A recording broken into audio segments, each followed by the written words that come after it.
What is going on, everybody? Welcome back. Another episode, Dog Talk, West Virginia. I hope you're having a wonderful weekend. A lot going on this weekend. Chase, what's up, dude? What's up, man? How you doing? Good, good. Look how dark he's just a silhouette of you over there, brother. Yeah, man. Where are you at? What are you doing? We are on the road headed to Hartwell. So we are. I've got a whole setup here. I actually like to take a picture, and but I got. We'll see what I got. I got my MacBook sitting on my lap, and then I've got my iPhone sitting up against the screen, and of course, if you know me, I'm pretty tight. So I don't my mic inside my laptop doesn't work. So I've got this like little cheap microphone I got sitting in my lap too. So yeah, we're making do with what we got. Yeah, man. Yeah. Man, you got a nice setup. It's working good. I know you just blew through a I tunnel know I there a look while like back. So yeah, well, we look like Darth Vader in here, but we're making it work. Well, man, you excited about this week? Yes, I'm very excited. So we're gonna head down. We're gonna start tomorrow. The official practice doesn't start till Tuesday, but there's no off limits, so we can get on the water whenever. Yeah, I'm looking forward to it. Never been on Hartwell, so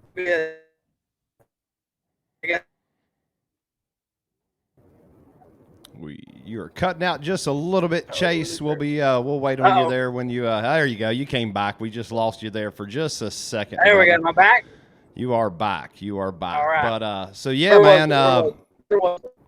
Let's see. So, man. First off, thank you all for tuning in. We have a special guest standing by. Bryan New is on the show tonight, so we're really excited about that. He's standing by. But, man, like I said, we hope everybody has had a wonderful week thus far. A lot of action over the last 3 or 4 days. You saw the elites compete. You saw everything going on, finishing up at Eufaula.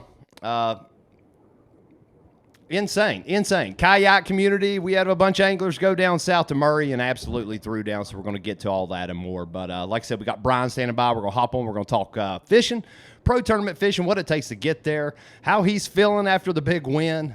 We can kind of jump all over, but as we try to bring you something just a little bit different. So we're going to be diving in some really fun topics tonight. So thank you all. Thank you for tuning in. Hit that share button just right there at the bottom of the live. Just hit that share button for us. But everybody just tuning in, thank you very much. Man, without further ado, we're not going to waste any time. We're going to bring him in. Mr. Bryan New. What's up, brother? How you doing tonight, man? Oh, I'm just trying to get through this McDonald's drive-through line. he's in the line. So if he's got to take a quick break, buddy, we'll let you pay and get your food. But man, we appreciate your time, dude. Oh, thanks for having me, man. It's been a crazy few weeks, crazy month, I guess. I don't know, but things are good. Yeah, man. Anytime you put in all that work that you've been putting in over many years, and then to get a big win at basically one of the biggest stages in bass fishing next to the Classic, but right there in the Elite Series, man, that's got to feel good. I mean, I'm sure it's got to feel good. Oh, it does for sure. One sec. How you? Huh? We're gonna let Bryan order his food, everybody. Hold with me one sec. Trying to do some multitasking here. Fair enough. So we're going to give him just a second, guys. But yeah, what were we talking about? Man, big win. Go down. Oh, yeah. First event of your first Elite Series at that. Man, going in, Chase brought this up there earlier, and something he said, man, he got to see the final day at Knoxville today. And he said, man, just the emotion that he had and the being pumped up, watching those boats pull in front of the stage so they can weigh their fish. Man, I mean, how's that feel? What's that feeling? I know you fish at that top level for quite a long time now, but what's the emotion? Especially the first time they pull your boat heading up to that Elite Series stage. Dude, it's a pretty good feeling, man. It really is. You work and that's the thing. Like, nothing in life comes easy. I mean, from time to time, things do happen and just fall in place. But like, success is not easy. You have to work. Like, I've dedicated my entire life, and you know, I am only 31 years old, so I'm not like I'm an old man, but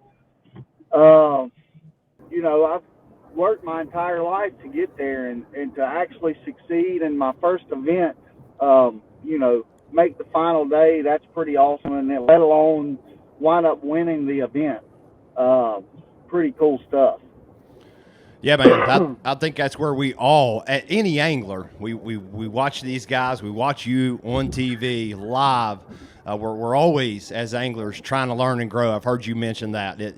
If you're not learning something new every time you're out, you're falling behind very, very quickly. But, man, something I want to start with. Like I said, congrats. I know Knoxville maybe more than likely didn't go exactly how you wanted. Everybody wants to make it to that final day. But, dude, after, 2 pounds day one, to claw back day two, to make that cut, man, I mean, that's the goal, right? I mean, every spot you can climb up and every cut you can make, that's money in the pocket moving on to the next event. So, man, congrats on that. I mean, it's kind of storybook. I started to think to myself a little bit, man, looking back at that first event, rough first day, get into day two, not sure if you're going to make it through, make the cut. You make the cut. I thought, man, 15, 16-pound bags, very doable, and it could happen. Of course, it doesn't always work out that way, but, dude, great finish nonetheless. I mean, those are points. I think, second rookie of the year points right now. So you got great points going into that third stop. Pickwick here in a few weeks, I think? Yep. Yeah, I mean, obviously, not the best tournament in the world, but, at the end of the day, it's about making a living. And fortunately, I made enough money last week. I mean, like, heck, it'd take me, working my regular job, it'd take me a few months, about 2 months probably to make what I made last week, actually profit-wise. And, I did that in 1 week. So not the best tournament, but still, I mean, that's great.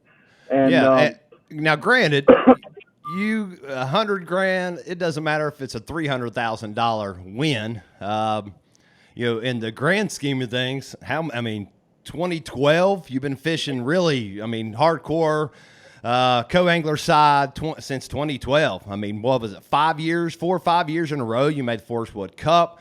Dude, quite impressive. So $100K, let's be honest, man, you've spent quite a few dollars over the years chasing this dream. So like you said earlier, hey, man, you got to keep clawing away. But, man, give the folks at home, we try to mix it up a little bit. I don't know if Chase knows this or not, but I heard you mention it. I know Thrift, Ari, all the guys, I enjoyed your show there where y'all sat down. I know y'all are all buddies, but coming in, I kind of got off train of thought there for a second, but putting in all that work, right? Putting in all that work, heading into you go into the open season last season, and of course, come out on top as far as Angler of the Year, if that's correct.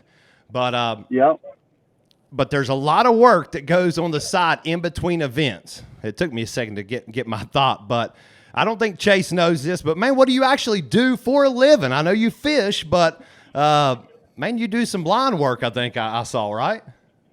I do. And give me just 1 second. I got to pull up this address, put it in my GPS, and I'll be right back. Sounds good, buddy. Just a second. Sounds good. In the meanwhile, as gracious as all get out, we know he's crazy busy. But yeah, Chase, this guy, he's working a full-time job on top of his fishing. Yeah, man. That's insane to me.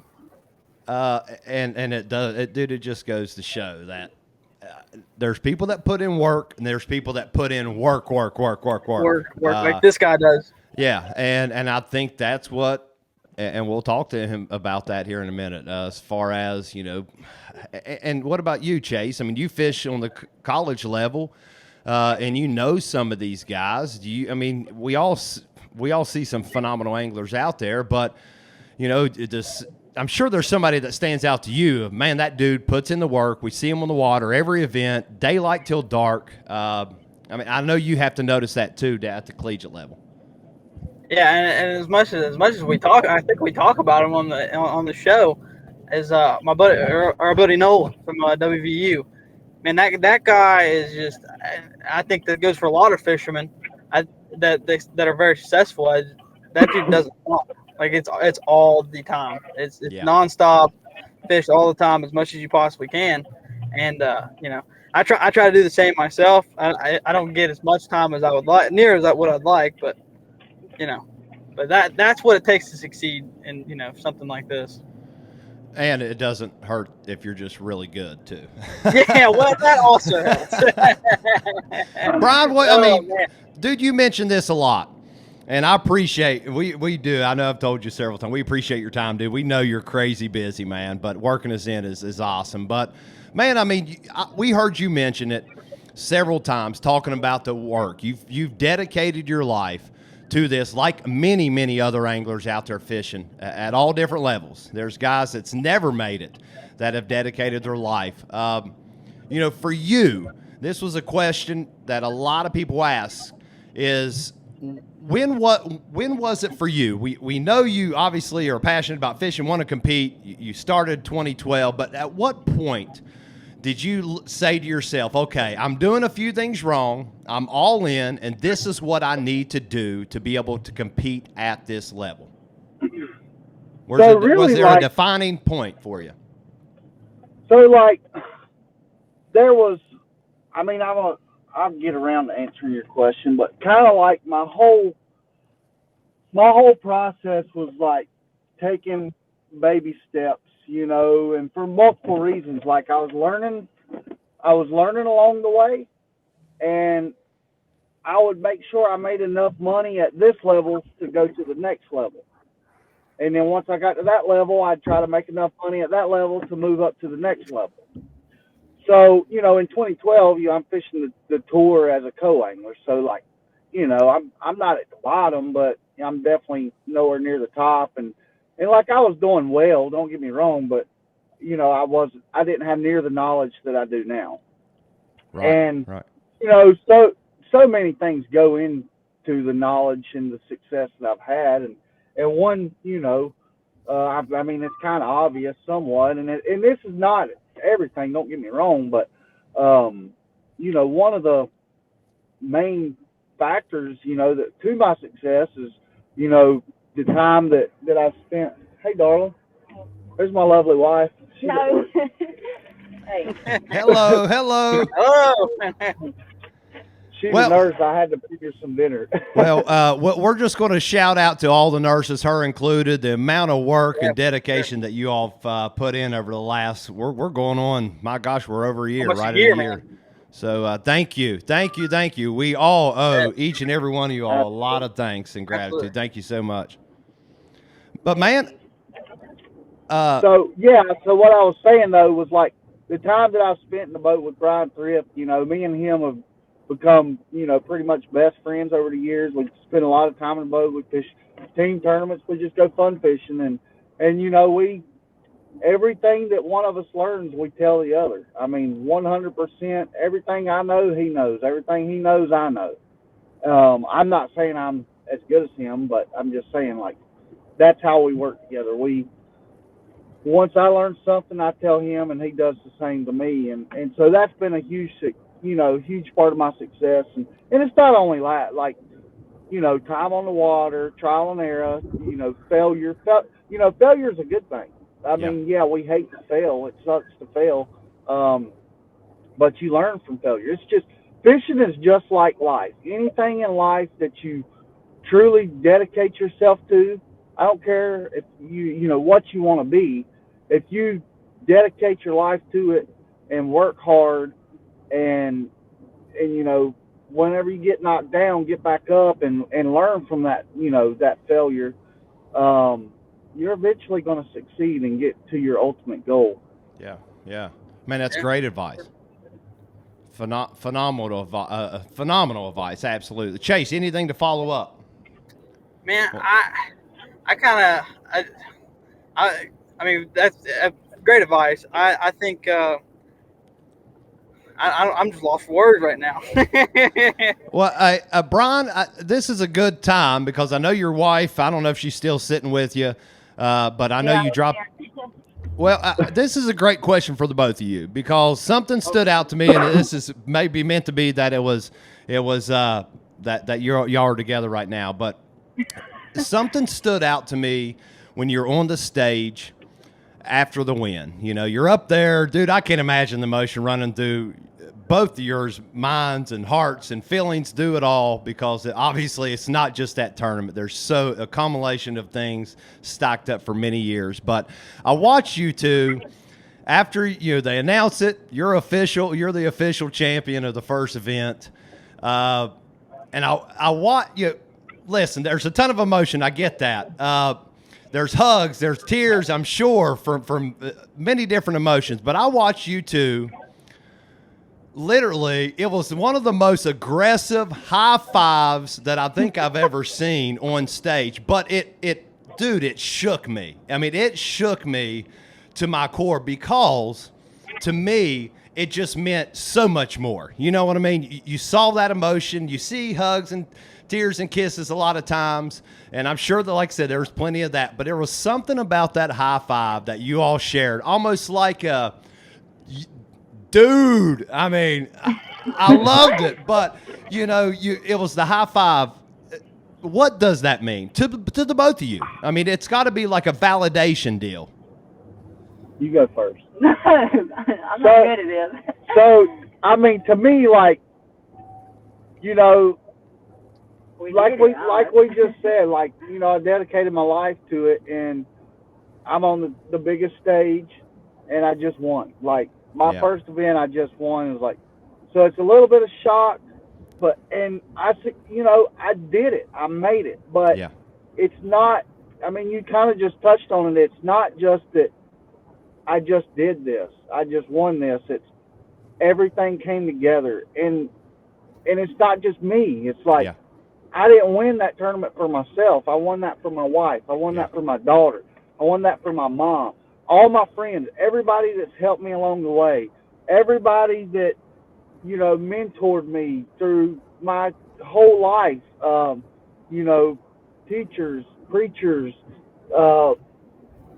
people that, when I was a kid and I was a little hellion, and, people helped me, become a better person. And it's all of that. It wasn't just that one. It wasn't just that one moment. It was my entire life. And all of that coming together. We could have did our handshake. They wouldn't have got that. Let's see it. Oh, shoot. Do you remember? It's secret. Yeah. All right, well, we're going. We can leave it secret. We did it in front of everybody. All right, come on. Had a camera. I don't know if they could see it. Go for it. No. All right, we got to start over. I love it. What are you doing?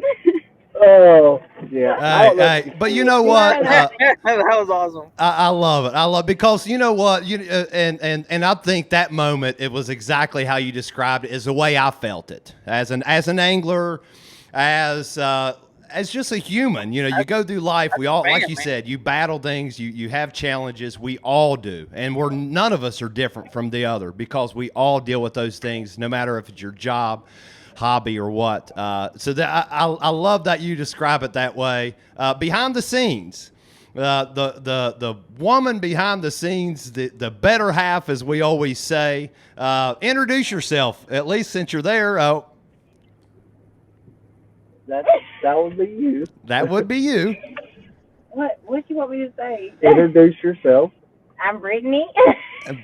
Brittany knew. Brittany, I know this is obviously we put you on the spot a lot, and this I is. just came to get my McDonald's. I know. But I do think just going to get McDonald's. I think it is special though because right there, that's a team. No, don't put me on there. You are a team, and it takes everybody, like Bryan said, in his corner to be successful, And I always feel like, not that, listen, we're a little podcast, Facebook, YouTube, you name it. But we cover everything bass fishing in and around West Virginia. Our biggest waters in the state, 2,700 acres.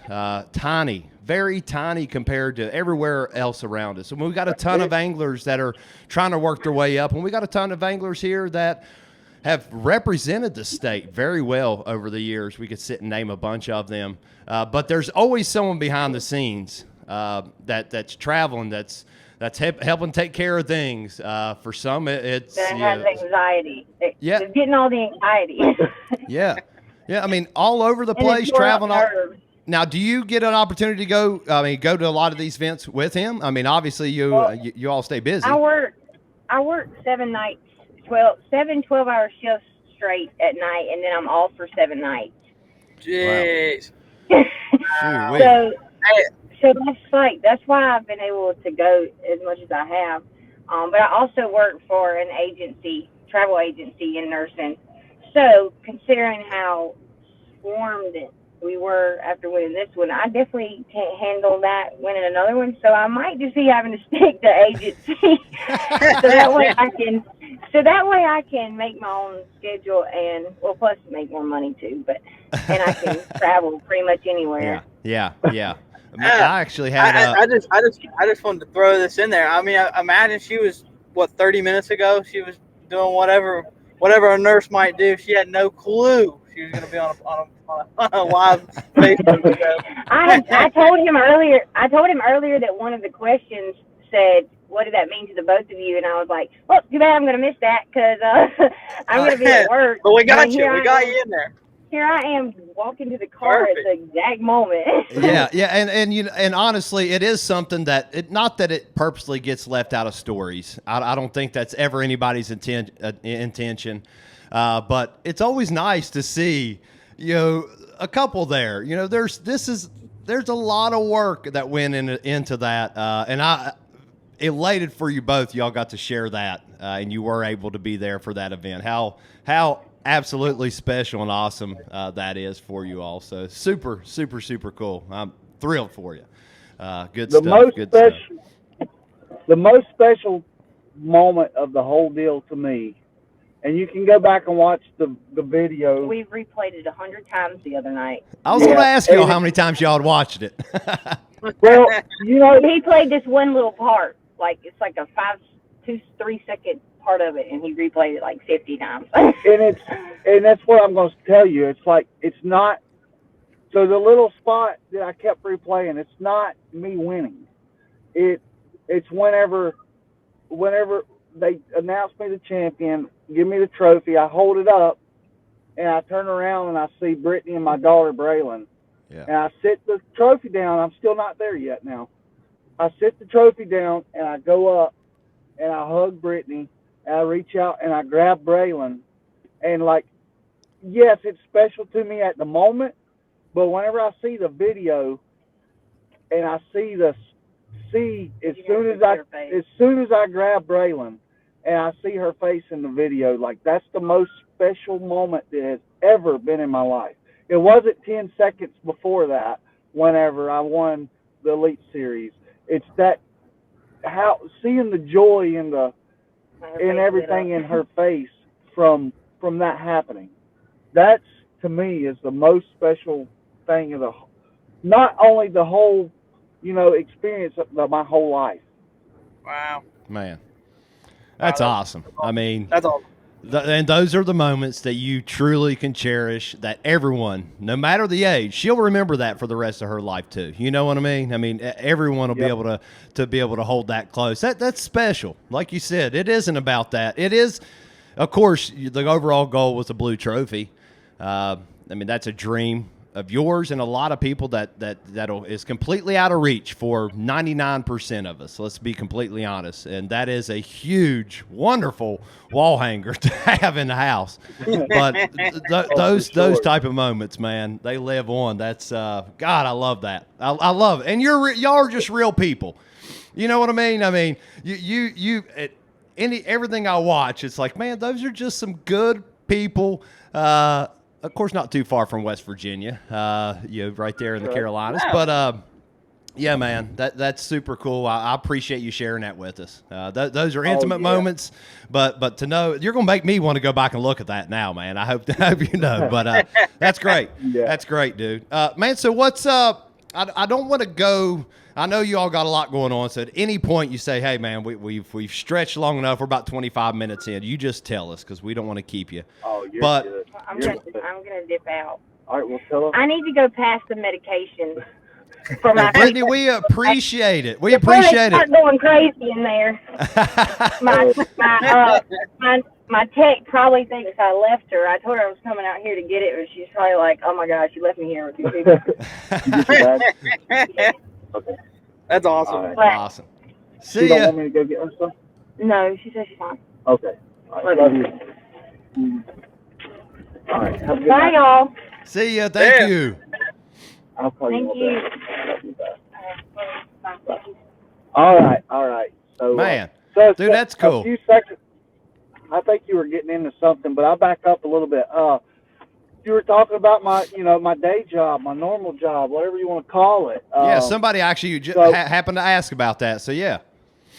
Yeah, so I work for a really good friend of mine. Actually met him through fishing, and that's how we were good friends. We traveled together a little bit on the Costa series and stayed together and everything. And then I went to work for him, and the part of the initial agreement when I went to work for him was like, hey, like fishing's pretty important to me. Like when a tournament comes around, I've got to go, and obviously the ultimate goal is to make it full time, and when I do that, like we got to work together. So and he's like, absolutely, like, and we're super good, like we're family, like we're that he's part of my family now, and so like whenever I made it, it was just like my brother is so excited for me, that I finally made it. And so anyway, Sotheby Pavement Markings, name of the business, and we paint roads and parking lots, running tracks, football fields, any type of ground or pavement that has paint on it, we pretty much do that. Wow. That's awesome. That's a crazy that's awesome deal you got going on there. And I can kind of relate. I kind of have the same deal where I work now. Fortunately I work for my dad. As crazy as that might sound, but I mean I take whatever time I need off to go fishing. It's pretty flexible, and he encourages me to go do it. So I kind of relate. With what you're saying there. It makes fishing a lot easier. It takes a lot. Oh, it does. It's a stress reliever. It does for sure. Yeah, and I mean that's the thing. Like don't get me wrong. Now I don't just abuse it. Like if Right. I'm at home and I don't have something going on, like I work. Like it ain't. And honestly, it's not just because I feel like I need to be there. It's because it's my job. It's that like I grew up. I watched my mom and my dad work, and dude, that like you work. You don't. Yeah. You don't just sit around. And I have to be doing something productive. Like I just have to be. And $100,000 is a lot of money, but I've got to provide a living for my family. Yes, my wife works, and that helps out a lot, but you never know when the next, big thing's going to happen, and, whatever it may be. I mean, there's so many scenarios that can happen. Like, you can't just, win a tournament and say, okay, I can quit my job now. At least I can't. That's just not how I work. And on top of that, like, like I'm a worker. I got to be doing something. I got to be at work. But like when we're at work, yes, we're at work, but it's really just like, a bunch of buddies hanging out. And yes, I do. Hopefully it comes a time where fishing's going so good, and I, got enough obligations and everything that I have to take care of that I really just don't have time to work. Like, yes, that's the ultimate goal, but whenever that day, when and if that day does come, like, it's kind of going to be sad, honestly, because it's, yeah, I mean, we'll still talk on the phone and everything, but it's really like you're friends with your, you know, your best friends with your neighbor, and then you move away. You know, you still talk on the phone, but you don't see each other every day. It's always different. You can change the job with, man. I work actually for UPS is my real job, but you know, dude, it's same deal. You just change shifts sometimes. You just change an immediate work area, and it's like, dude, you don't even see or talk to the people as much, even though you want to. Right. You know, so that is it's. And I think that is a really good point, and I hope I didn't cut you off as far as that, but it kind of leads me into definitely several of the questions that a few people have. Bill Dowler asks, what does it take to say, okay, I'm going to try to make the elites? Now, I will kind of pair that up with a few other points I know a few people have made, and of course, you know, what we kind of talked to on the side leading up to this, but where is, I heard you mention it before too, talking about going out in the boat with Thrift and then saying, okay, that is a long day on the water. And I think you start to kind of see what I need to do to be able to compete with these guys. But what I want to know, and this, I think you could answer kind of some of that with this 2020 season, okay, going into the Opens in 2020. COVID hits, everything changes. I'm talking everybody's world gets flipped upside down. COVID 2020, we're having to adapt. Events are getting moved. You name it, things are happening nonstop. It has to be difficult to stay focused. What was your mind frame going into that? Obviously, you had a wonderful career leading up to that, but that's really that next big step, or at least last year, as far as commit to the Opens and COVID hitting. Did you benefit from that distraction of COVID, or do you think it helped you? How'd you adapt to that? Honestly, I don't know.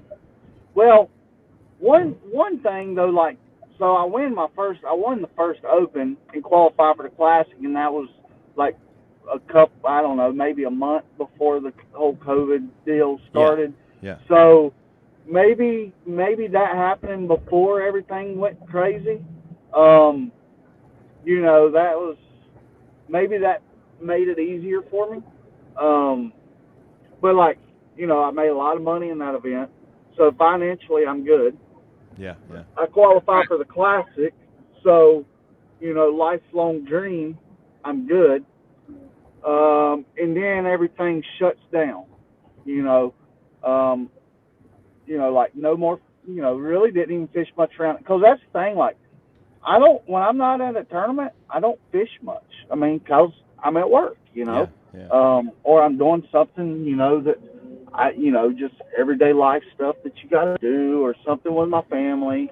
And, but honestly, really, it didn't, to me, nothing really changed. I mean, it was just really the only thing it did to me was change the schedule, because I still went on living life the way I always have.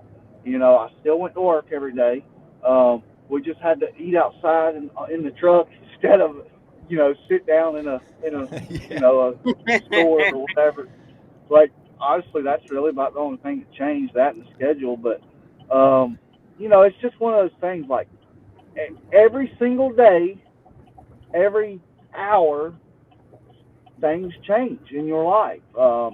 You have a plan. You wake up in the morning and you have a plan. This is how my day's going to go. And how many times has that plan went the way that you said it's going to go? Never. It's never done it. Absolutely. And it's just one of those things in life. Like, you just got to, see what's different, see what you got to change, and roll with it. Like, yeah, man. That's just how you got to look at life. I mean, yeah, it's a crazy deal. The world's different, unfortunately, now. But like you said, you got to adjust. You have to adjust.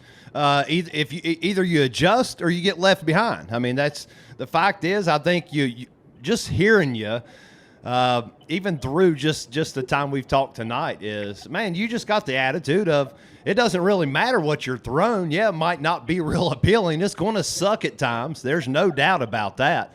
You just put your trust in the Lord that, hey, man, everything's going to work out, and you got to adapt and change to make things work sometimes. So, man, I like that. I think it kind of just proves if the big win and your multiple success over the last few years doesn't prove it up. But, I mean, I think it really showed your mental strength and how that can be used. Man, fishing is mental. A lot of it is mental. It's hard to keep your head in that game. So, man, great. I think that answers definitely some Bill's question. Bill, I hope that answered your question.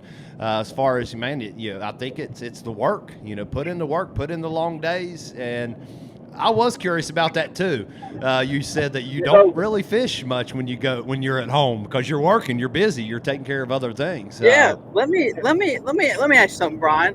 Whenever you won last year at down in Florida, when you won, did that give you the opportunity to fish the rest of to fish the other division, or were you already going to fish both divisions last year? No, so I actually only signed up for the Easterns. And okay.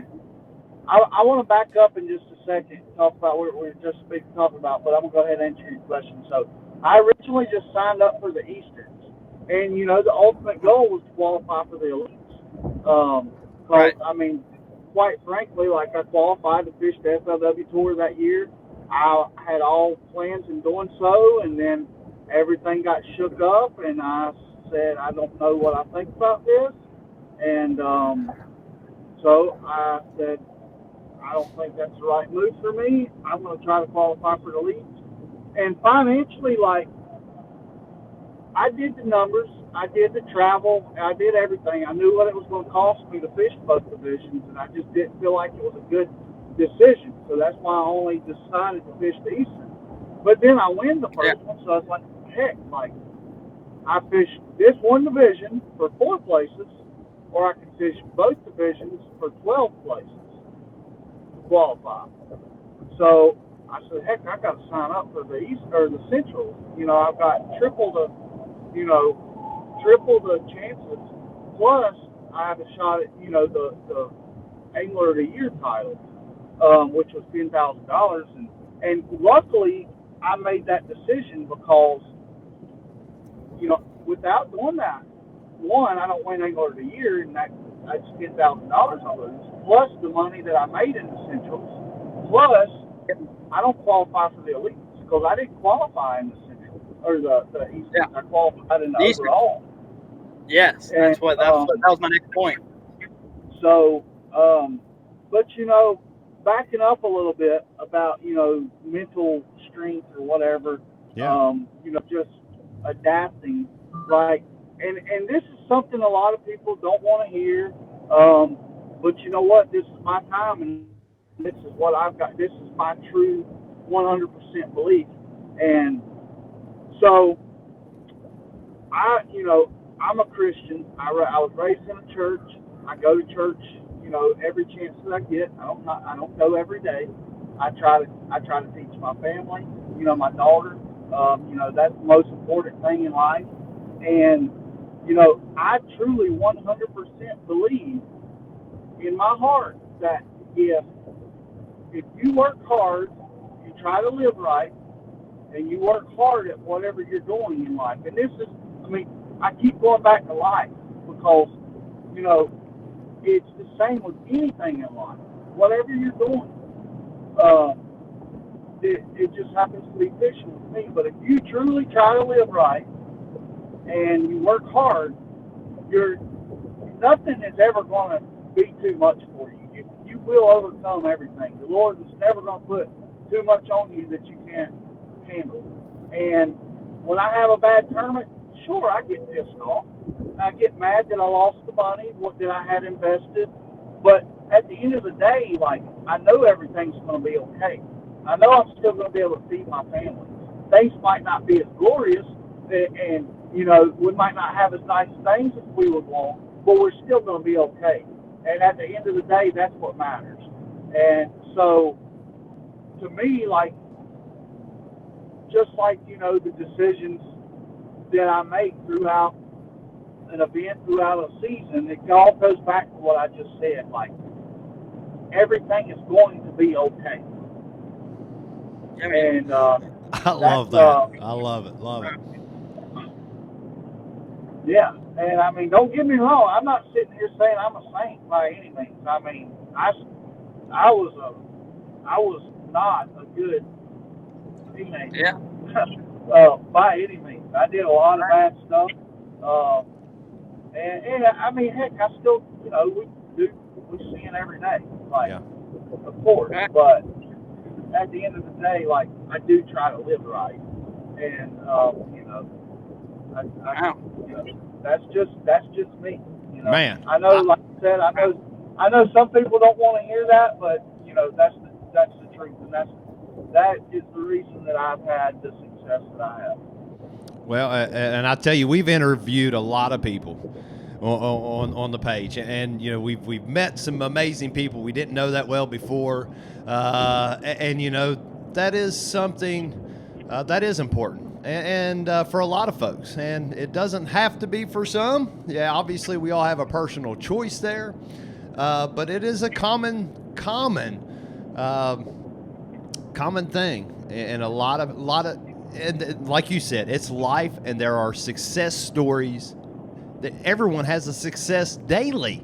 It doesn't have to be fishing related. We have failures and mistakes and bad things, but absolutely, we have successes every day. And I think being able to look at those and be positive about it and move on and put your faith and trust, and that it's all going to be okay, you know. And I think that shows when you have passion for something, as we all do as anglers, and just a love of the sport, or none of us would be doing it. But when you have that, I think it definitely makes it a much more attainable goal to move on to the next level, and or to be happy in chasing that when you share that passion. Man, I love that. That's awesome stuff, dude. Super, super cool. And like I said, when we appreciate you being honest with us. Like I said, some people might not want to hear it, but when a little conviction's hitting on you pretty hard, you know what I mean? We all know that feeling. And, man, I love that. I love that stuff. That's awesome, buddy. Man, quick question, totally off topic. We've probably ran you about all your evening, and we appreciate you letting us kind of poke in your life. I know you're just trying to do your daily deal here, man. But quick, totally off topic, but you've got to see this firsthand, being from Norman. It's a topic that's come up here a lot in Virginia and, of course, in West Virginia. Alabama bass, you probably talk about it a million times, but it's just now being talked about right here. Give me your take. You don't have to go in deep. Alabama bass, you've seen it firsthand.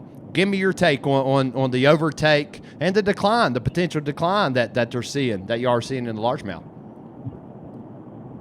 So, honestly, I really don't know how to answer that. I have heard that I thought they were trying to put F1s is what they were trying to do.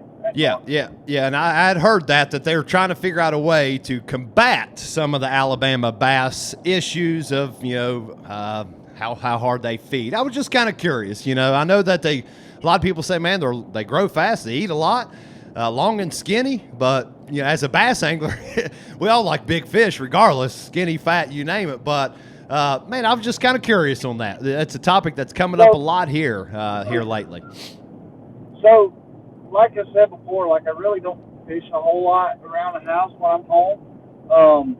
And honestly, like, I might fish one, two, possibly 3 tournaments in Norman a year, and maybe practice one no more than 2 days for those events.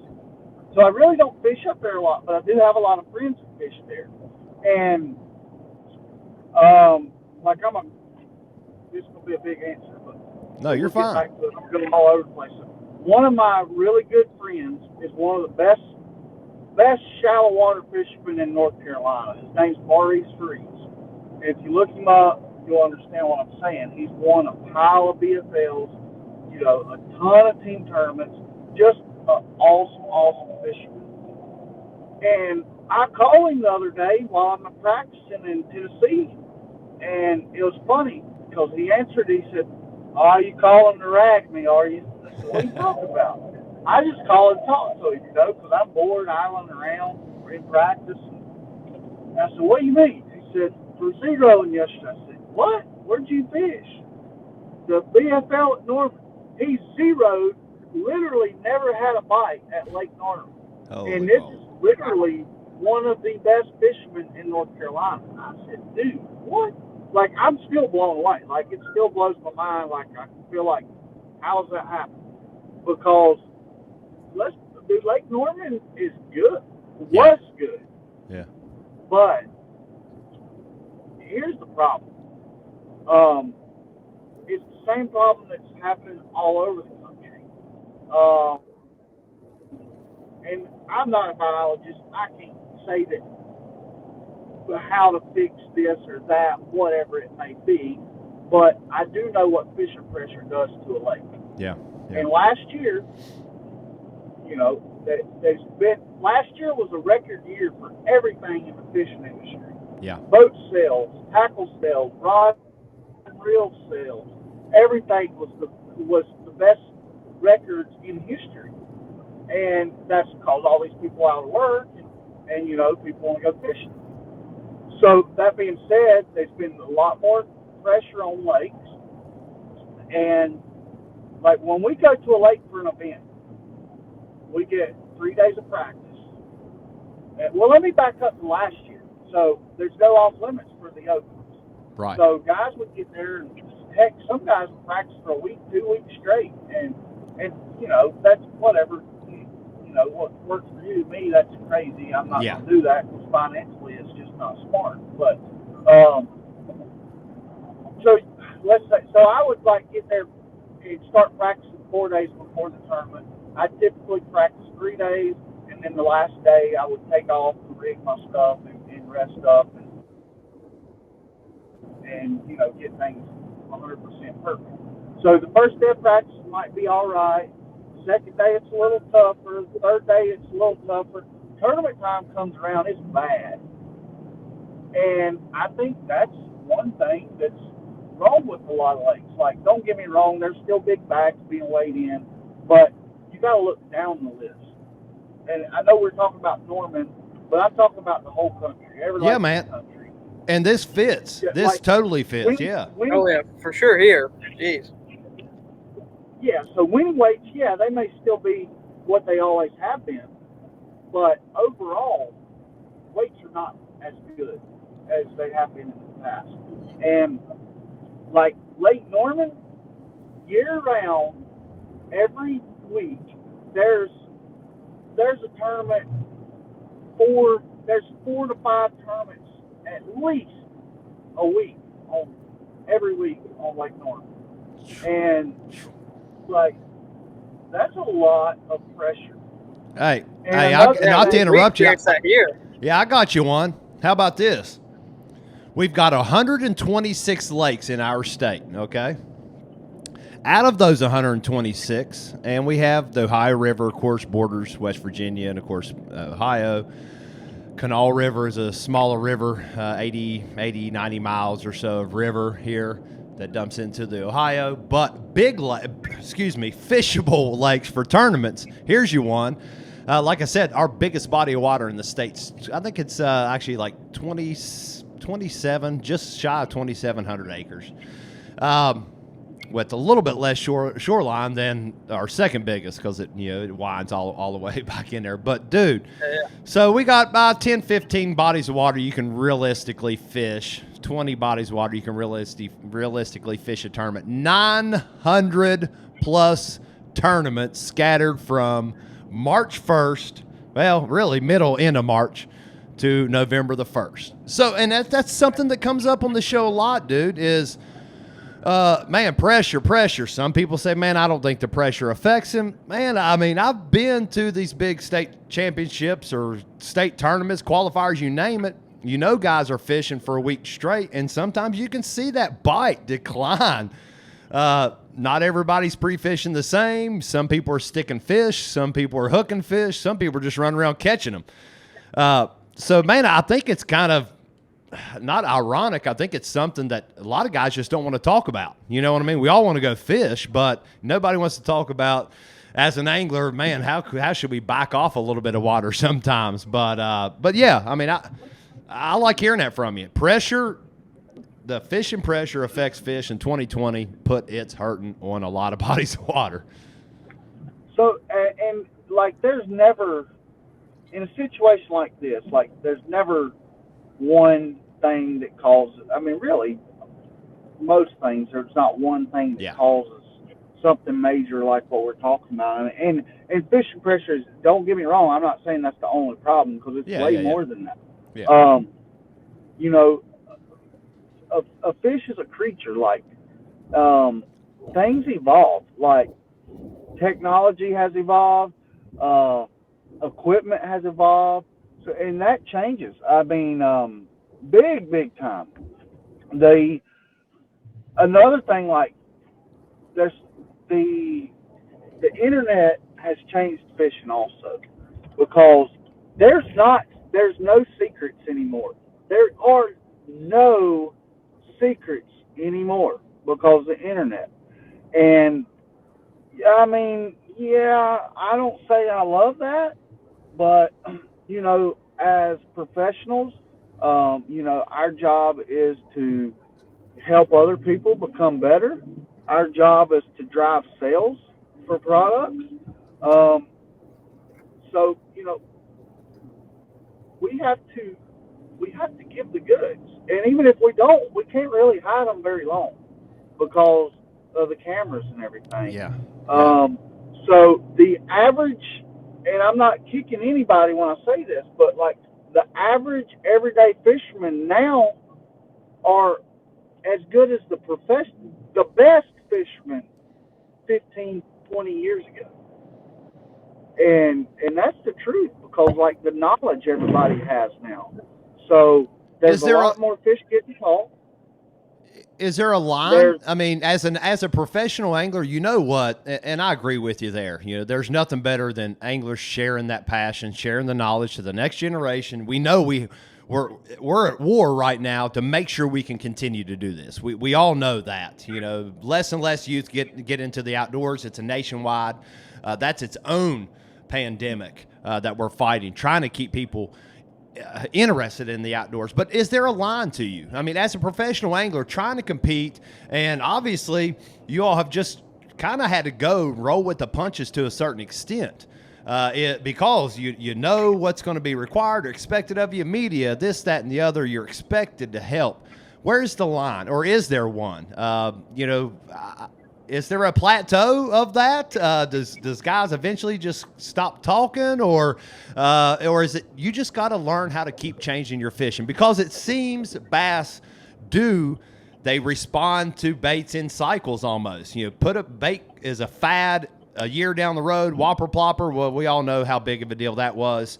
Jackhammer, chatterbait, you name it, whatever brand, it doesn't really matter. You know, you didn't hear anybody talking about blade baits for a long time. You know, no one talked about chatterbaits for the longest time. Jackhammer comes out, people start hammering fish, and I think it goes in cycles. So it's like, I mean, what do you think? Do you think it's okay, man? After X amount of years, you got to go back and start revisiting some of these old techniques and areas. I mean, is it a cycle to you? I'm gonna guess before he makes this answer on the chatterbait. I'm gonna guess he was one of the first people to know about a chatterbait. I'm just gonna guess. Well, if he's friends with Bryan Thrift, I would say he more than likely is one of the first ones to know about the chatterbait. Oh yeah, so we were, you know, actually like a lot of now that's like tackle retail has changed big time too because of the internet. But like used to, whenever I was growing up, like in middle school, high school, which is I believe when Bryan Thrift, you know, won that Everstart at Okeechobee and made the chatterbait famous. Like I think I was in middle school when that happened, and it could have been high school. No, it had to be middle school. Anyways, whatever. So back then, like, there were a lot of, like, you know, mom and pop hole in the wall tackle stores, and you don't see that much anymore. So anyways, getting to what I was saying about the chatterbait, like, our area, like, I had a tackle store right up the street from my house, and actually it's a big part of the reason that, where I am today is that tackle store, because it was Earl's Bait and Tackle was the name of it, and the owner was obviously Earl. They're like family to me, lifelong friends. The first job I ever had was at that tackle store. Nice, but, nice. Anyway, so they had the chatterbaits. They sold them when Rad Lures, the original, I think his name was Ron Davis. He had Rad Lures. Like, he was the designer of the chatterbait, and whenever Thrift won that event, like, he sold the patent to Z-Man, and now it is what it is today. But so, anyways, what I was getting to, like, the stores just here locally in the Carolinas, North and South Carolina, were really the only stores in the country that had it, and they, really didn't sell that great. But there was a handful of guys that knew about it and didn't really talk about it a whole lot. And that goes way back. That's Wow. super cool too, because honestly, I mean, I didn't know every little detail about where it really took off, and it takes a little bit for the info to get to us sometimes, but dude, that's I mean, I think it's kind of like a proof in the pudding type thing, dude. I mean, that was a down home secret for a long time, and I think being able to see someone take that presentation, take that style of bait, which obviously we know you can fish a million different ways and be productive in every bit of that water column. So don't be shy to throw that thing out there deep. But I think it does prove that sometimes you can get that little upper edge by having those secret little baits, and maybe you're at an advantage for not winning a giant event. Maybe these guys that kind of can do their own deal and fly in the shadows, you got some advantages there a little bit. But I guess you always, as hard as you work, dude, you're finding that next hot bait. You're finding that next pattern, that next new thing that helps. I mean, we're all looking for an advantage there. But dude, you've shed a ton of light on us for us this evening on a lot of stuff that's not directly fishing. That's what we try to do. We try to bring a little bit different angle. We got anglers here, like I said, that are looking for that next step. And I if you're at home, I hope, and if you haven't picked something up from tonight with Bryan, you didn't pay enough attention, because he really laid out what worked for you. And I think that's a great path. Start at the bottom, work your way up. Don't gamble with fishing. That's something that I've said that 100 times. Listen, work your way up, fish what's within your means. Don't gamble for an event. You know what I mean? Work your way up, save up that money, take that next step, because it could easily put a man behind, I'd say, if they weren't careful. There's no doubt about that. Absolutely. Yeah, and that's I'm not sitting here saying I got a sob story and I'm have it worse than anybody, but like growing up, like, we didn't have a whole lot. I mean, things were fine, just like I said before, like, things were all right, but we didn't have all the nice stuff. So, like, I knew what it was like to struggle. Yeah. I promise you, I know what it's like to struggle. And you make a little bit of money and you ready. To me, it was like, make enough money that you can afford it, but then make enough money that it's okay if you lose all that. Yeah, yeah. So you've got enough. So, like, let's just say it's going to cost $10,000 to fish whatever you're wanting to fish. Like, say the Opens. It's going to cost me $10,000 in expenses and entry fees to fish the Opens this year. Well, if all you have is $10,000 to your name, do not do it. Do not do that. But do what you want to do, but I'm telling you, if Bryan New has $10,000 and that's what it's going to cost him, Bryan New is not doing it until he has $25,000. Yeah. And you got, to me, it's just not. it's not only financial, it's like decision making also. Because if you're going out there and you say, man, if I don't catch them in this tournament, I'm not going to be able to, to eat next week. Like, that's just not good. And you're not going to make the right decisions. Yeah. But and even when you're out there, I mean, you're burning gas or whatever. You're thinking to yourself, oh yeah, I don't know if I got enough gas, to get down to the next spot or go here, go there. Mm-hmm. I don't know if I have enough. I don't know if I have enough money to buy bait or whatever the case might be. If something tears up on your boat, a lot of different things. Well, and I tell you that is a super good point though. Because I think we as anglers, I don't care where you started, we all started at some point, and it's little Wednesday night pot tournaments, whatever the case may be. It could be $25, $50, $60, $100 entry. We've all been there. We're all used to that. And I think we've all probably pushed it before. I know I have at some point. Thought, man, dude, I want to fish the next 3 weekends straight. It's going to be kind of tight. I'm in. I know I'm confident I can go make a few dollars, at least pay for that. And, a lot of times it has worked out.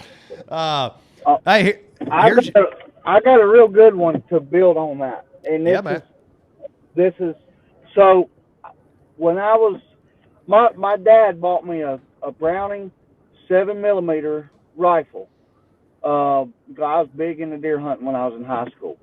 And it was like probably $1,000 gun, set up.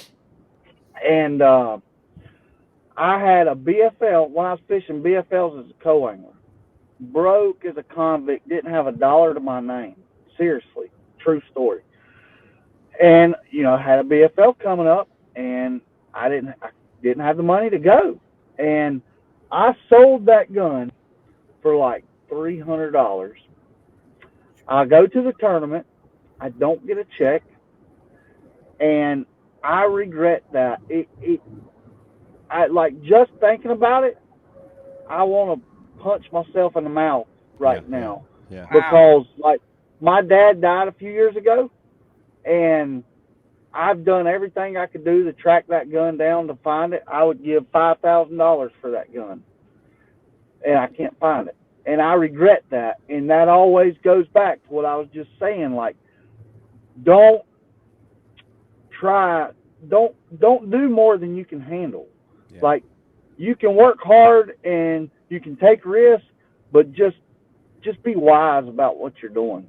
Because I mean, don't get me wrong. Like, I was a go-getter. I was trying. I was, doing this and that and giving it everything I had. But looking back, you don't want to regret things. Yeah. And that, honestly, like, I've got like a lot of regrets in my life, but that's one thing that really sticks out, and I really regret doing that. But I think, in all fairness too, and like you said, and I think you are right. There's always a case, and in all of our lives, you can look back and say, "Dude, I probably shouldn't have." Probably shouldn't have done that. That looked kind of bad, or that was just a poor decision, period. But also, dude, like you said, you learn from them. You learned. You learn from your mistakes. You go forward, move forward, know what you got to do different the next time. Those are important things. Know your limits. Apply what you do have in your skill and learn and build off of that. Tomorrow is a new day. And just grow from it. So that's wonderful advice, dude. Wonderful advice, man. I'm not going to keep you any longer. I do want to give you a chance. One, I will say, I hope we got a bunch of guys here that's been following along. I promise you're going to gain some new fans from the Mountain State. We love our bass fishing, dude. We love our outdoors, and you're definitely going to have some fans here in the Mountain State. But man, I'd like to give you an opportunity. Any last words? You're a pro, but every bit of exposure is nice. So if you have any last words for anybody you want to thank, anything, dude, have the floor, man. It's yours, brother. Hey, one second before you get this. I'm filming a travel / practice vlog for the YouTube for next week. So I want to keep the YouTube or keep the vlog updated. So I'm gonna flash this camera in front of you. If y'all want to say hey, on Yeah, doing man. that. What's All up? right, we got him on the vlog. Oh, that's Yeah, crazy. yeah, dude. Sick. That's sick, man. All I right, like sweet. it. Thank you, guys. Awesome, Chase. I love Oh, it, yeah. dude. Hey, now, Bryan, that's a whole different topic we could get on, dude, about promoting yourself and that. We'll save that for another day. But, man, we'll give you the floor, dude. Like I said, we appreciate your time. Yeah, man. Like I said before, thanks for having me.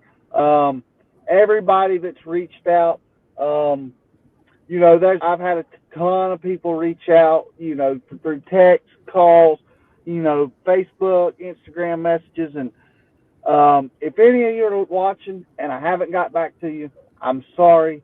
I will. I have got back to hundreds and hundreds of people. I just haven't got to everybody yet. You know, me and my wife have both been nonstop since that event, and things have been crazy. But everybody, you know, I said it before, everybody in my life that's helped me get to where I am, thank you. Thank you to all my sponsors.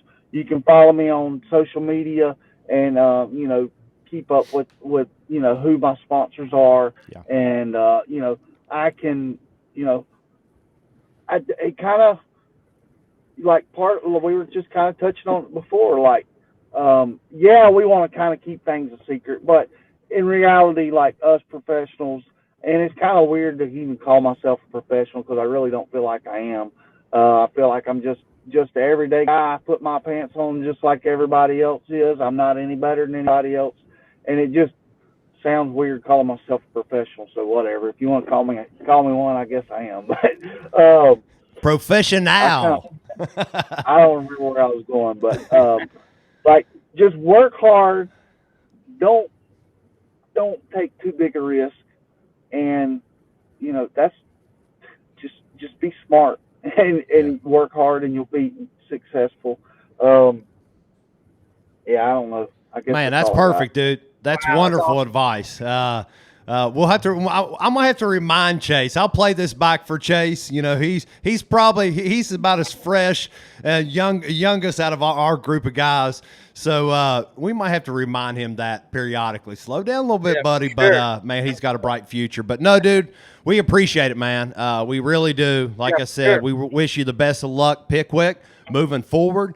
We're going to be following along. You're always welcome back here. I know, like I said, you've been hit up from a ton of people. There's no way you probably have ever heard of Dog Talk, West Virginia. But, man, we serve the tri-state area trying to bring all this info. And your time and knowledge shared tonight, dude, has been above and beyond what we could have ever asked for. So thank you so much, brother, and best of luck in the rest of your season, man. Yeah, thank you very much. And yes, sir. Good luck at Hartwell. Appreciate it. And yeah, let's you know, I'd like to do it again sometime. Dude, we'd love to have you on for sure, man. We'll set that up, man. For sure. Maybe in the next win. We'll just line that out. Follow him Instagram, Bryan New Fishing, and of course on Facebook too at Bryan New Fishing. Awesome. Maybe next time I'll have a little better lighting. Hey, man, that's okay, dude. I promise. Audio is key. Your audio was awesome. We've enjoyed it. We've been spoiled by it, and we look forward to the next one, dude. So we appreciate it, man. We'll let you go, let you jump out. We're gonna bring in our other two crew guys, and we're gonna kind of talk about some fishing. You got us all thinking hardcore. So, man, we appreciate it, dude. Enjoy your rest of your evening. Thank you very much. Y'all too. All right, have a good one. See you, buddy. See you guys. Bye. Wow. That was wow. awesome. Like, I don't even know what to say right now, dude. That was awesome. Hold on one second. We're going to bring in everybody for tuning in and hanging on this whole time. What is up? Chris, hey, what up, dude? We got Chris in now. They were kind of he was following along, keeping up with comments, and of course, awesome conversation tonight. We're gonna pull Brad in here, get the crew on. I think we got some stuff to talk about. Holy smokes, that was fun. That was awesome. Brad, can you hear me? Chris, can you hear me? Yes, sir. I think we'll let Chris kind of settle in. I can hear you guys. All right, cool. Man, let's give a few shout outs here while we all gather our thoughts, get you something cold to drink. We're actually going to we're just kind of calling this and we're thinking about doing this depending on what we have going on. It seems to work, and we know we've had everybody's attention for well over an hour now, but late night rewind. For the ones that want to stick around, grab a drink, kind of just laid back. Everybody's kind of slipping into bed, but we usually stay around and talk for a half hour, 40 minutes. So come and go as you please. We're just going to talk some fishing.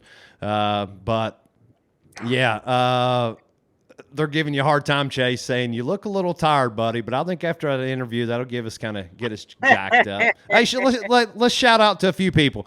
Jason Favor says, awesome show. Thanks, dude. Trevor Jordan, man, he commented a lot tonight. Thanks, buddy. I know you're pumped up for the season, so I can't wait to see you out there. Jeff Carruthers, you've seen and heard that guy a lot all around Trail of Dreams. This, that, and the other. I tell you, man, I need his voice. I think he's got the best MC voice around. But, yeah, man. So thank you all. It was a wonderful show. We just love the opportunities and be able to bring it to you. Man, I'm going to step out real quick. So I'm going to give y'all an opportunity to kind of chit-chat. I'll be right back. All right. Well, to go up on that, I guess the point of me being tired, we've been at it since, 6, 7 o'clock this morning. Tyler actually didn't go to bed till 3:30 last night. Yeah. So we're a little tired. So we're looking forward to slipping in here at the hotel in about 30 minutes, and getting some rest and get started in the morning. So y'all haven't got any lines in the water yet? Not yet. We're gonna get started tomorrow. Sometime tomorrow. I'm gonna try to get out there a little bit early, and then probably go check in. We got an Airbnb for the week, so probably go check in sometime tomorrow afternoon. Sounds good. I'm looking forward to how they're biting. Do I now? You heard anything on how they're biting? I haven't heard much. I did see a couple. There's some boys that are from WVU that already made it down there. It looks like they're catching a couple. So I'm sure there's the lake's filled with a ton of fish. I'm sure we'll catch some fish. Heck yeah. It's only supposed to get warmer next week, so I don't see it being too awfully bad, but we'll see. My luck isn't great, so we'll see how that goes. Well, that's a good interview, man. I really enjoyed that. They went a couple of different ways, but really good information he was talking about. Yeah, and I kind of like he was just mentioning about the whole the money situation and being comfortable. I get that. Like, I totally understand that. I actually did that myself. I got into kind of a pickle whenever I fished the BFLs 2 years ago, and I kind of struggled through it, thinking I could make money, and make a little bit of at least my entry fee back. I mean, heaven forbid, but I never made a dime. So I get that for sure. Yeah, he definitely has his head on his shoulders, right? And yeah, for sure. Taking the right approach. Yeah. Yeah. Well, what about you, Brad? How's everything over there in the great state of Ohio? Well, it's finally warming up like most places around here, and unthawing finally. But now we had tons of rain up here, so we got a lot of flooding, high waters coming up. So it's pretty muddy up here. Yeah. But no, man. Back with this interview tonight, it was what I liked about it the most, and was said that they're just good people, down to earth, just like any of us, and easy to approach and talk to, and all that. That was great. So. Well, and I think it does give us kind of a. I don't know. The question always is man, do one of us, do one of our buddies, or do I or you or any of us that's watching, do we have what it takes? Do you? I think it's the question. I mean, after listening to Bryan, I think what I really took from it is, do you? Ask yourself that question. And if you, and we know we got the anglers. I don't know. I missed a little bit what y'all were chit-chatting about. Has some phenomenal anglers throw down at the national level this over the last few years. So this year's no different. But first few events, we've already had guys up towards the top or win the daggone thing. So yeah, do you have what it takes? Get out there. I think you all tell me what you think. We all remember a time when you've had some extra time off work and you've been able to just dedicate some time fun fishing or just fishing, whatever it might be. And it's like any other sport you've ever competed in. If you get to go out there, like Bryan was saying, and just grind and fish and fish and fish, and that's all you're doing, you're going to get better. It's just how much time do you really want to dedicate to it? You're not going to show up and pre-fish for a tournament or not pre-fish and expect to win, I guess, is, you got to really think about those things. Yeah, I can totally agree with that. I mean, even last spring, I didn't really have a whole lot going on, and I could tell how much difference it made in my fishing when I was fishing. Like I was fishing 3 or 4 days a week. Yeah. I could over just a couple of weeks. I could tell myself that I was kind of more dialed in on what was going on. I had a good feel. And just honestly, I think a lot. Even I've talked about this with some of my buddies. You get the knack for just catching fish. It just starts coming. Like it comes to you. I can't really explain it. I don't guess, but. It starts once you do it so much, you gotta get a knack for it. I don't know. You get in that zone, and it's hard to explain it. But once you're in that zone, you can definitely dial in, and you know what's going on, and it helps you catch more fish. Now you can go a long time without being in the zone, and I've done that, and I'm in that zone right now. So we'll see how that goes. Well, and I think it's like anything else, man. You don't have to think about some things as much. Your brain's processing things you're open-minded involuntarily in a way, I think.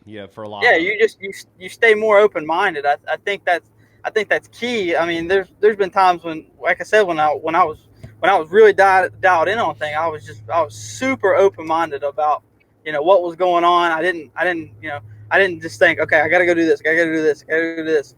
It was kind of like, okay, they're not doing this, but like, what are they doing? Like they're moving around. They're over here. They're over this. Go try this. And honestly, it helped me a ton. So that's what kind of my attitude for this week going in. I'm just going to keep an open mind. I'm not going to get too tore up on one thing. I'm just going to keep an open mind and do what the fish tell me to do. Here's your little shout out, Josh Milam. Time on the water means everything, dude. I'm with you, 100%. 100%. Sure. There's nothing worse than not being able to go. You got a tournament, you got a qualifier, you just can't go. I mean, I don't think anybody wants to get down on themselves, but you almost have to know where you stand going into that event. You got guys that's been out there 2, 3, 4 days, time on the water, and you have to catch fish to learn how to catch fish.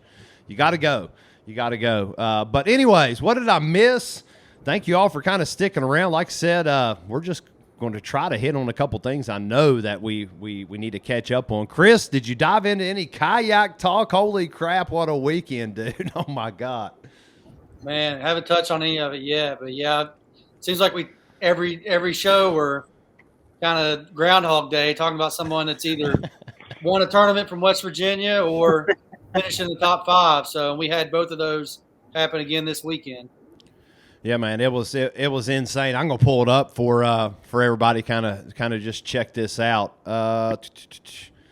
Sorry, I know I got a bunch of stuff thrown up there, but Chris, I'll throw you up there. Let's check this out. Let's go here. All right, so you're looking at it here, Chris. You should be able to see it on your screen. Everything was you saw Lake Murray. KBF, dude. I mean, that's let's see, what second event for KBF, if that's correct. This is the second trail stop, if I'm not mistaken. Correct. That's right. Yeah. But you see it here. I mean, 158 anglers on Murray. First off, conditions wise, of course, I wasn't there.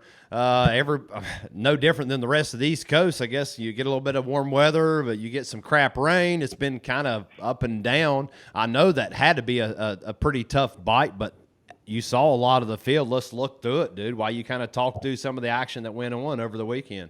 Yeah, man. I mean, one of the things is I haven't had a chance to talk to any of the anglers yet personally that fished in it, but I'm assuming something changed over the last few days leading up to the tournament, because you had people.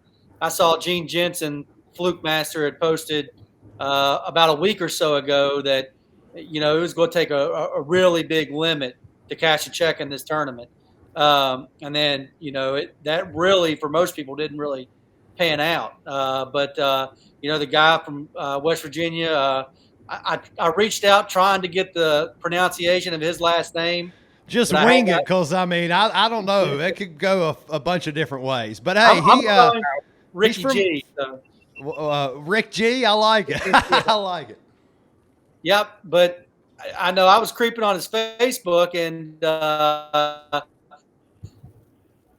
saw him mention that he's pre-fit. He caught one fish. Right. Then comes out the day of the tournament and just whacked him. Yeah, man, you see it. 92 3/4. And actually, if I'm not mistaken, and we'll get with Rick, he actually goes to church with my aunt and uncle. My dad just called me earlier. Yeah, Rick's from up Gasaway, Braxton County area. Dude, you see it. 21 incher. Let's check out this fish. This is his big fish of the day. Let's see. Let's check it out. And actually, if anybody noticed there on the screen, he actually tied. Yeah, tied. And he got the tiebreaker because of this fish right here. Yeah, you see it. It was a tie. 92 3/4 inches, tied with Matthew Conant. Holy smokes. I mean, you're talking, that dude won everything KBF last year. Everything. Yep. What was it? Angler of the Year, Trail Series champion. Dude, I don't even know. It was insane. KBF national champion, you name it. But, yeah, so he actually had basically the bigger bass. Of the largest fish they have. So their biggest bass, that's the tiebreaker. Matthew had a 20-incher, and of course, Rick had this 21. But you see it, dude. That's a stud of a fish. That is a stud of a bass. And of course, he followed it up with there's his 20. He had a 20 1/4. I mean, another giant. But congrats to him, dude. I mean, he bested. Let's pull up a little bit different look on the leaderboard. Or the results. You see 92 3/4, of course, 5 fish, but you let's give a shout out to a couple other anglers. I know I'm a little bit all over the place, but Mark Edwards. Mark there at 14. Wow. Yeah, dude. Yeah, no surprise. Mark's up there, had a great finish that day one. So it's like back-to-back tournament. So Mark. He cashed 2 checks. Yeah, cashed 2 checks. Went, I think, 4th the second day. So he was just inside the check line there on day one. But you look down through this field. Of course, Tim Isaacs had a great tournament, top 25. Blaine Winters, another angler from our area, 19th place, and especially a tough day of fishing. We can roll down Sammy Pugh. I mean, dude, there's a ton of them. But you get into, there wasn't a whole lot of limits. You're talking about, you're talking about 4 fish limits till you get up around that. Tim had a limit. One of the smallest limits, but actually a limit 22nd place. So that just shows you, dude, it is crazy tough. And if we look at the Murray number 2 event, which was today, and again, surprise, surprise, West Virginia area anglers laying the smack down. I mean, let's be honest. Well, minus Cody Milton's 102-inch day. So if you haven't seen that, look at this fish. We gotta give this guy a little bit of a shout out for this 25-incher, dude. Oh my God! They said that clock in at 11 pounds. I was wondering, 11 pounds. It won't even fit on the board. Look at it. It won't fit on the board. That is a massive fish, and of course he had. I think he had a 22. He lost inches on that. Yeah, 22 1/4.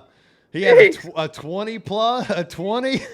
But anywho, insane. So obviously Cody is no stranger to catching fish, and Matthew Conant again right behind him. Tim Isaacs, 3rd place, brother. Tim was due for this. Man, he's had some kind of unfortunate chain of events at a few tournaments, just random things that just didn't line up. So, man, I love seeing Tim be up there. 3rd place finish, great bag of fish. He actually he had like those 2 18-inch fish pretty early, I think, Chris, when I was following along. Yeah, don't forget, he cashed a check at the Hobie event last week, too. Dude, I mean, come on. Mark Edwards, there you go. We were just talking about in 4th place, 86 inches. Dude, and look at these fish, though. 22 inchers. You're talking about giant bags if this was going off a weight. That's one thing I always like to point out. The question and the argument is always, man, how much would these fish weigh or whatever, But, yeah, that's insane. But you look down the list. Like I said, those two, and, of course, in the top 25, Steve Gunner rounding out top 25, and Josh Poling right there in 26th place. So awesome stuff, dude. I'm excited. That was awesome. Awesome weekend with tons going on. So, Brad, what do you think, dude? You want to go catch one of them 25 inchers? Heck yeah, man. Heck yeah. It's getting closer, though. It's definitely getting closer, man. And, dude, that's great stuff right there. A lot of hammers right here from in our region right here, man. That's great. So I bet he wouldn't catch an 11-pounder on the high river. Maybe a drum or a flathead, something like that. But oh man, I think we can say, dude, there's been 10-pounders caught in this state, obviously. With the state record. We've seen it, Farm Pond, Pendleton, or something like that. But and there's who knows? But either way, I promise, I always thought it'd be fun if you just got out there and went to target nothing but big bass one year. That's all I'm going to do during the spawn go target, just, pre-spawn when those. I mean, I've seen pictures of 8 and 9 from Jackson County from several of those lakes, and it wouldn't necessarily come from the one that a lot of people would have imagined it coming from. So, but there's some big bass in this state and some old fish. Got to be living in some of this water, right, guys? I mean, surely. Oh yeah, sure. I've seen them myself. I've seen some over 8 for sure. Yeah. I mean, there's definitely some of those fish. I've seen multiple pictures. Like I said, I know a guy that lives out at a few small fisheries, and they've showed me pictures of some giants. I'm not talking 9+, and we see them every year. My God, there was a 9+ caught out of 8+, 8.5, 9-pounder caught out of rod and iron. That fish is no longer in there because pretty sure that guy took that home. But anywho, that's a whole different conversation. But hey, man, more power to somebody that's in the right to keep that fish. And honestly, that fish, I mean, in rod and iron, you're talking 20-acre lake or something. I don't know how much food's actually in there for a fish that big. But Bryan, what's up with the Ohio River, dude? Oh, nothing, man. It's like I was saying earlier while you was taking your break, man. It's definitely high and muddy after all the rain right now, man. It's crazy up this way. We got a couple inches of rain. It's all screwed up, but things are getting closer for some of these river trails up here to start kicking off. Some of your like my club, we have an open kicking off here in the April the 17th out of the Belpre. So, I mean, things are getting closer to start rolling here. So, yeah, and I think the closer we get, we all start getting amped up and entries start flying out the door. We're trying to sign up for everything we can. Quick shout out, though, because this is coming up next weekend. If I'm not mistaken, Fishers of Men. If you're interested, reach out to Dustin Dennis. That's coming up, I think, next weekend. We were just talking about March 6th, 7th, something like that. So, is the weather supposed to be nice? Is it supposed to be nice next weekend? I saw extended look out the door. That's right, you're traveling. I'm just asking. If you got a barge to put in the river, yeah, you might be okay with safely navigating. I don't know, but no, man. I think temps are coming up. If you haven't watched the weather, we have some wonderful weather, some warmer nights, slowly tapering in. Anything could happen in March, but I think we're on that uphill swing now, and I'm hoping that we can. Goodness, dude, I told you March 21st was my big bass of last year, and actually personal best. It come on March 21st or 22nd, I believe. So that's coming up soon, and the water temps, it seems to me, and I think we all kind of compare it every year, but we always say, man, I think the water's warming up kind of later than what it normally has, and then we get hit with one of them giant warming trends, and that water goes from 57 to 68 in a week. And those fish, we know where they go. They're going to the bank immediately, and they're ready to spawn. So I'm excited. I'm ready to go. I'm excited. Definitely. So. Let's see. Someone commented on here you go, Trevor. His buddy, Dave Stowers. Seen Dave on Facebook quite a bit there, if it's the same Dave, but caught a 10-6 largemouth and years back. That lake gets crowded, especially when things start heating up. It's awful tiny, like a lot of our waters, but it's got good fish in it. but it gets a little crowded. But that's awesome, dude. Thanks for sharing it with us. I'd love to see a picture of that, man. Dad, there's my dad comment. He said one of the big bass out riding hour. A lot of those kids are putting them back. Right here, Dustin Dennis, March the 6th. All Fishers and Men events are on Saturdays. Thanks, dude. I appreciate you kind of clarifying that. So reach out to Dustin. Dustin, me and you will get together this week, man. Let's find some time so we can give everybody kind of a quick rundown. But what y'all think, man? We're dragging on an hour and a half. Any last words? I think I'm gonna hop off here. We're getting ready to whip in here to the hotel. So obviously, Chase, y'all made it there, and you didn't run out of gas. Hey, Chase, good luck with your tournament this week. Go ahead, Brad. I was going to say, Chase, good luck with your tournament down there, man. Hammer some big ones now. Yeah. Thank you. We appreciate it. Good luck, man. All right, brother. We'll let you go, man. Appreciate it, dude. Appreciate all the work setting this up tonight. Thanks, buddy. No problem. See you guys later. Shoo-wee. Man, I enjoyed the Bryan new I do want to take a minute and kind of shout out to everybody. We knew this was in the works for about a week now, but there's no way we were going to promote it, throw it out there, even say anything, because he was obviously in Knoxville fishing that event. Dude, I can't imagine saying something first and not knowing whether he's going to make it a cut or not. And obviously after day 1, 2 something, come back, made day 2 cut into the third day. Just that was a heck of a run to try to make up though for what those guys were throwing down. But awesome, man. I felt like I learned a lot tonight. Even we talk about it all the time, but we always catch something new. No pun intended from an angler, but that was exciting. And I mean, just a ton of information to try to process. I think my take is if an angler really wants to know what I need to do, and I think that was a good wake up call for a lot of folks. We watched him on TV all weekend or all week that week. I watched him all this weekend. Obviously, these are our heroes. That's our passion. We know these guys by name, especially after they win a big event. We root them on. I mean, he is the angler's angler. That's what I'm going to call him. He is the angler's angler. There's a bunch of them like that out there, but they all got their start. But I think if somebody that watched this tonight or will watch this later is really interested in taking that next step, whether it's BFLs, whether it's, maybe even an open, you're talking going from a $200 entry to $1,000+ entry, and then you get into that $3,000, $4,000, $5,000 step. And then obviously even more when you get up to the big leagues. But I hope that, and I think people could learn something from him.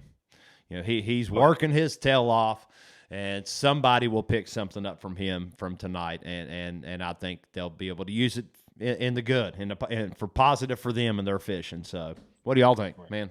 No, I was just going to say real quick how he related everything with everything, everyday life, no matter if it's your job or, just anything you do. If you you just work hard at everything and put your trust in things that, good things will come from it. So, yeah. I mean, he gained a fan in me tonight. I mean, he was very impressive. I mean, very, I thought it was, talking about his finances and how he approaches his career as far as being fiscally responsible and making sure he's ready to take that next step. I mean, I think that's stuff I think young anglers need to hear. I think it's important for someone like Chase to hear that.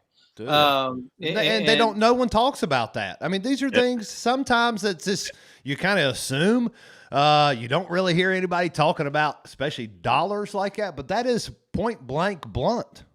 And another thing, while you're chasing your dreams, your passion, don't put your family on the back burners. You know what I mean? Bring them with you, get them involved, because that's your biggest supporters you have right there.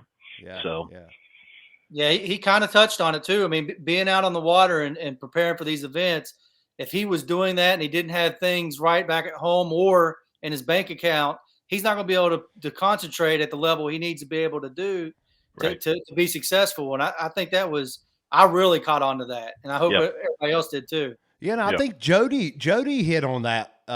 Just talking about the support system his wife, just provides and offers, and they're a team. They really are a team. I love that. Listening to him talk about that, and Bryan and Bryan and Brittany are no different.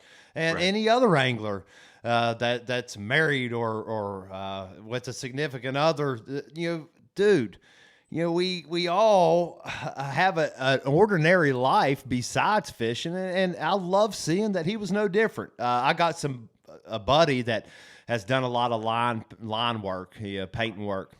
Did that for several years, quite a few years, and it's a great line of work. There's a lot of work out there, but it's you're busy, you're working, yeah. And I think it is kind of surprising. You think you hear 100K. 200K, 300K, but what is $300,000? Of course, it changed my life right now. But in the grand scheme, somebody's been chasing that dream forever. You know what he's doing. Okay, here we go. Let's shove this over here for this. I'm set for the next X amount of tournaments, years, or whatever the case is. Dude, it was awesome. I mean, he's a real guy. He is the angler's angler. I love it. I'm glad everybody's giving Chase a big shout out. Absolutely. Best of luck to Chase. They made it to the hotel. He worked his tail off. He's ran all over today. He set up this interview. He did a kind of a write-up about Bryan for school. Chase set up Instagram for us, so we're gonna roll with that. So we are on Instagram. Follow us there. And we'll return the favor, of course. But, man, things are looking up. We're excited about the next week. There's always something new. We had a ton to follow and keep up with this weekend. I watched a ton of fishing while it was cold and rainy here, and I am ready to go. Yes, sir. Yes, sir. Well, guys, what do you think? Just another good week, man. Look forward to next week. Yeah, man. Any last shout outs, any last words that we might need to hear that we might have left out? No, other than great job tonight. Congratulations. That's a big name to get on your show, Shane. And I think you and Chase did a really good job. The questions, he felt very comfortable. It was like a conversation, and it was nice for the viewers from my standpoint to actually sit back and watch it. But I just think it's good exposure for our state, and thank you.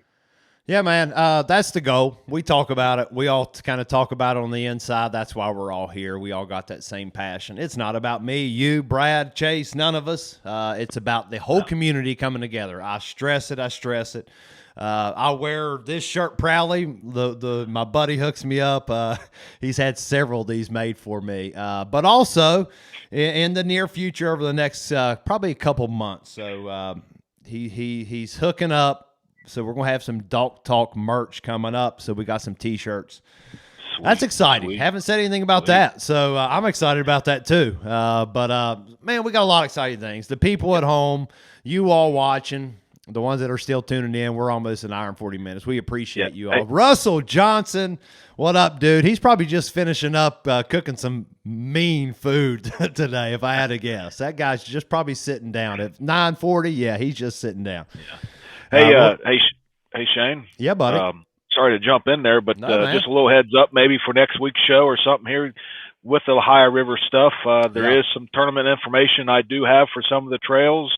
For the Ohio River Buddy Trail, which is run by Joe Mitchum up here. So maybe we'll get some of that rolling next week if we have a time slot for that, like their procedures with the COVID and some of the dates that's upcoming for that, the cost and stuff. And I do know, with the Ohio River Challenge and the tour and all that, and the Bass Festival out of St. Mary's, the Thompson and them guys, John Thompson and Sean and they've been meeting here, trying to finalize some last few things with them. So all that information will be coming out hopefully by next week's show, so we can get some of this up.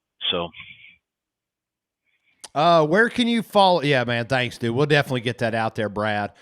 they're wrapping up those final last little details so they can throw out that info. I know, Joe, you shared that with me. Great trail. Joe puts on a great trail. Ohio River Buddy Trail, ORBT. So that's one person we haven't ever talked to Joe a lot. They do a phenomenal job updating kind of a write-up after every tournament results, and they do a great job. So we'll get with him. So, yeah, man, I appreciate that. And Kayak World next week, good Lord, there's something going on. I can almost guarantee. I mean, somewhere, there's going to be a tournament. Bass Nation, Lake Fork's coming up soon, right? Yeah, Lake Fork, I think 2 weeks. Broken Bows next week for Hobie. Okay, Broken Bow next week. Yeah, I saw the little kind of teaser, Ike and Ellie little breakdown. So, yeah, that should be an interesting. If I'm not mistaken, you're talking Broken Bow, Hatfield with Big Daddy's Baits that was on here with Chris and him. If I'm not mistaken, that's right in his neck of the woods. So that'll be fun to kind of follow along. Heath Mullins, where can you follow Chase's tournament? Excuse me. That is a BASS tournament, and you can follow that on Bassmaster. Just go to the top tab, go to tournaments, look at the full schedule. It's a lot easier to find that information. We'll make sure we share it up on the page, or just follow Chase there on social media, Chase Sansom Fishing. And, of course, he's on Instagram too. But I'll get you that, buddy. But my brother wants to know, what is in the cup? Water. Nothing but cold water. Hey, man, he's going to always find a way to give me a hard time. I love him. Bub, that is just water. You tell Dad that's just water. Well, listen, guys, I'm going to let you go. Awesome show. Appreciate the work you all do. And, man, I'm looking forward to the next one. All right, man. See you guys. Awesome. Everybody at home, thank you for tuning in. Thanks for kind of sticking around for a little late night live, kind of rewind, chit-chat. So we'll see you next week, 8 o'clock Sunday, 8 p.m. Eastern Standard Time. Thanks, Bryan Nude. Thanks. His wife comes on, Brittany. How awesome was that? I think that was just meant to be. We appreciate her time too and the work she's doing. But awesome. Thank you all for tuning in. Need anything, give us a shout. And until then, we will see you on the water.